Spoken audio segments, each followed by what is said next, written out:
Imagine a glass half full. But what if holding it drains you empty? Or pressure makes diamonds, yet sometimes it just crushes the coal? These fragments whisper truths we often ignore, until one man's breaking point reveals the secret to thriving under the weight. Meet Alex, a driven architect in the heart of a bustling city, where skyscrapers pierce the sky like ambitious dreams, but his own world feels like it's crumbling under invisible loads. Alex wakes up to the blare of his alarm in a dimly lit apartment, sunlight filtering through half-drawn blinds, casting long shadows on blueprints scattered across his desk. He rubs his eyes, feeling the familiar tightness in his chest, as if an unseen hand is squeezing his heart, a remnant from yesterday's endless deadlines. In the kitchen, steam rises from his coffee mug, mirroring the fog in his mind, while he scrolls through emails on his phone, each notification adding another layer to his mounting anxiety. Rushing out the door, Alex navigates crowded streets, people blurring into a sea of hurried faces, honking cars echoing his inner chaos. At the office, towering glass buildings reflect his strained expression as he steps into a meeting room filled with stern colleagues, charts glowing on a projector screen. His boss demands updates, voices overlapping like clashing waves, and Alex feels his shoulders tense, carrying the weight of expectations like an overloaded backpack. By midday, he's buried in designs, pencils scratching furiously on paper, computer screens flickering with complex models, sweat beading on his forehead despite the air-conditioned chill. Lunch is a forgotten sandwich at his desk, crumbs falling onto keyboards, as thoughts race about unfinished projects, family calls ignored, and a promotion hanging by a thread. Afternoon brings client calls, heated discussions over video, faces pixelated but frustration crystal clear. Alex's voice steady but his pulse racing. As evening falls, city lights twinkling outside his window like distant stars. He slumps in his chair, head in hands, wondering how much longer he can hold on. That night, driving home through rain-slicked roads, wipers swishing rhythmically, Alex feels a sharp pain in his arm. Pulling over in panic, breathing shallow and ragged.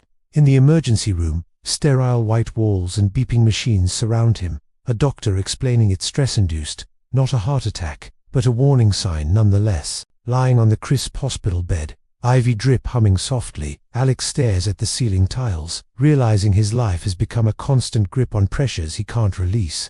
Discharged with advice to rest, he wanders into a quiet bookstore the next day. Shelves lined with self-help tomes, dust motes dancing in sunlight beams. A flyer catches his eye, a workshop on mastering intercom, led by an elderly sage named Dr. Alina, her photo exuding serene wisdom. Curiosity pulls him in, and soon he's in a cozy hall, wooden floors creaking under chairs arranged in a circle, soft lighting from lanterns creating warm glows. Dr. Elena stands at the front, her voice gentle like a flowing river, holding up a simple glass of water, sparkling under the lights. She asks the group, including Alex with his notebook in hand, how heavy they think the glass is. Murmurs rippling through the attentive faces. Answers, very 8 ounces, maybe 10, but she smiles knowingly, her eyes twinkling, as she explains it's not the absolute weight that matters. She holds it out, arm extended, the glass steady at first, water rippling slightly,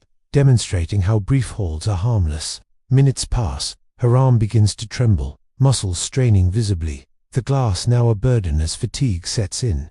An hour, she says, would numb the arm, water still the same, but the prolonged grip turning it into agony. Alex leans forward, the metaphor hitting like a revelation, seeing his own life reflected in that quivering glass. Dr. Lelina sets it down gently on a wooden table, the clink echoing softly, relieving the strain, and turns to the group with profound insight. Stress, she explains, is like that water, manageable in moments, but deadly if clutched without pause. Drawing from decades of psychological research, studies from Stanford show chronic tension spikes, cortisol, eroding health, like waves wearing down cliffs over time. Alex nods, recalling his hospital scare, the doctor's words aligning with this vivid lesson playing out before him. The key, Dr. Elena continues, is learning to set it down, not eliminate it. Her hands gesturing gracefully, as if releasing invisible weights. She introduces the first habit, a daily 5-minute pause, eyes closed in a quiet space, breathing deep like ocean tides pulling in and out. Visualize a serene forest, leaves rustling softly, sunlight dappling the ground, inhaling calm, exhaling chaos. Research from Harvard backs this. showing brief respiration resets the nervous system, lowering heart rates in mere moments. Alex tries it there, seated cross-legged on a cushioned mat, the room hushed, feeling his chest expand with fresh air for the first time in ages. Tension eases like melting ice, a subtle shift, but profound, as if invisible chains are loosening link by link. Dr. Elena moves to the second practice, naming the weight aloud, speaking stressors into existence like confessing to a trusted friend. In a dimly lit corner of the hall, participants pair up, whispering their burdens, deadlines, fears, regrets, voices, soft but liberating. Psychologists call this affect labeling, dampening the amygdala's fire. Studies in neuroimaging revealing calmed brain scans post-expression. Alex shares with a stranger, words tumbling out about his job's demands, family strains, the glass metaphor making it tangible. Relief washes over him, like shedding a heavy coat on a warm day, burdens lighter once voiced and acknowledged. The third ritual, one joy that costs nothing, a daily act of pure delight, unburdened by productivity's chains. She describes dancing alone in a living room, music swelling from speakers, body swaying freely under soft lamplight, or strolling through a park, autumn leaves crunching underfoot, birds chirping melodies, reconnecting with forgotten pleasures. Neuroscience supports this. Dopamine surges from such moments, building resilience, countering burnout's grey haze. Alex imagines his own joy sketching forgotten landscapes, the pencil gliding smoothly over paper in golden evening light. As the workshop ends, candles flickering their farewell, Dr. Elena urges implementation, a 60-day challenge to transform habits. Alex leaves with a notebook filled, streets now seeming less oppressive, rain-washed sidewalks reflecting hopeful city lights. Back home, he clears his desk, blueprints neatly stacked, creating space for his new rituals amid the familiar clutter. The next morning, alarms softened, he sits by the window, breathing deeply as dawn paints the sky in soft pinks and oranges. 5 minutes pass, world awakening outside, his mind clearer, ready to face the day without the usual dread. At work, during a heated meeting, voices rising like storm winds, he pauses inwardly, naming the pressure silently. Deadline anxiety, he whispers later in the bathroom mirror, steam from the sink rising, reflection showing a calmer gaze. Evening brings joy, a walk in the neighborhood park, fountains splashing rhythmically, children laughing, rekindling inner spark. Weeks unfold, Alex's story evolving, hospital scare fading like a distant memory, energy returning in waves. Colleagues notice his poise, meetings now navigated with steady hands, ideas flowing freely without the grip of fear. Family dinners revive, laughter echoing in his apartment, candles on the table casting warm, inviting shadows. A promotion comes, not from grinding harder, but from clearer thinking, the glass set down, allowing true brilliance to shine. Dr. Elena's voice echoes in his mind during tough days.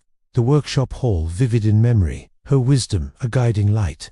Research deepens his commitment, journals on mindfulness showing reduced anxiety in practitioners over months. He reads about cyclic sighing, breaths patterned like gentle waves, proven to outpace meditation in stress relief.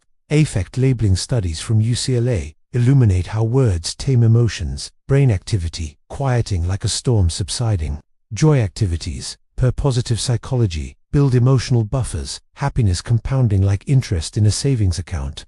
Alex shares his transformation at a follow-up session. Circle of faces nodding, inspired by his journey from edge to equilibrium. One participant, mirroring his old self, asks how to start. Alex recounting the glass demonstration with animated gestures. The group practices together, glasses of water held and released. Laughter mingling with aha moments in the warmly lit room. Outside, city pulses on, but Alex walks taller, burdens carried lightly, set down before they break him. Months later, thriving in his role, he mentors a young colleague, passing on the metaphor over coffee in a sunlit cafe. Steam curls from mugs, conversation flowing, the young architect's eyes widening at the simple yet profound truth. Alex reflects on his path, from hospital bed to this moment, gratitude filling him like warm sunlight. The secret isn't avoiding pressure, but mastering the art of release, a dance with life's weights rather than a struggle. In quiet evenings, he journals progress, pen scratching softly, pages filling with victories, large and small. Friends notice the change, gatherings lively, his presence grounded, no longer distracted by inner storms. Even in chaos, Like a sudden project crisis, screens flashing urgent alerts, he breathes, names, and finds joy in a quick sketch break. Resilience builds like muscles, strengthened over time. Research affirming habit formations, neural pathways. Dr. Elena's book arrives in the mail, cover depicting a serene lake, pages dog-eared soon with highlighted insights. Alex dives in, lamp casting a cozy glow, absorbing deeper layers of psychological strategies. Burnout, he learns, affects millions. Statistics from WHO painting a global picture of exhausted souls. Yet hope threads through, interventions like these reversing the tide, studies showing improved life satisfaction. He experiments further, adding nature walks, forest paths dappled with light, birdsong and natural symphony. Breaths sync with steps, naming worries to the trees, joy in the rustle of leaves underfoot. Colleagues join his subtle revolution, office pauses becoming norm, productivity soaring paradoxically. A team workshop ensues, Alex leading, glass in hand, demonstrating the timeless lesson to eager faces. Laughter erupts as arms tire, realization dawning, bonds strengthening in shared vulnerability. Home life blossoms, relationships deepened, conversations flowing like rivers on. Alex's story inspires a blog post, words typed under starlit skies from his balcony, city humming below. Readers respond, emails pouring in, tales of similar transformations, a ripple effect unfolding.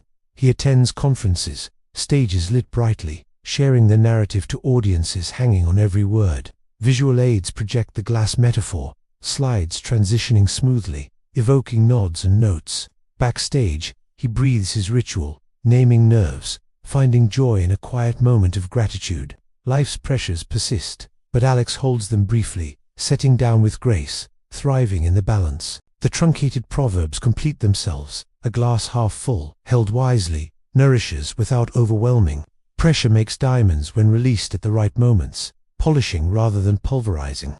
Alex's journey teaches that calm under fire isn't innate, but cultivated, a skill for all to master.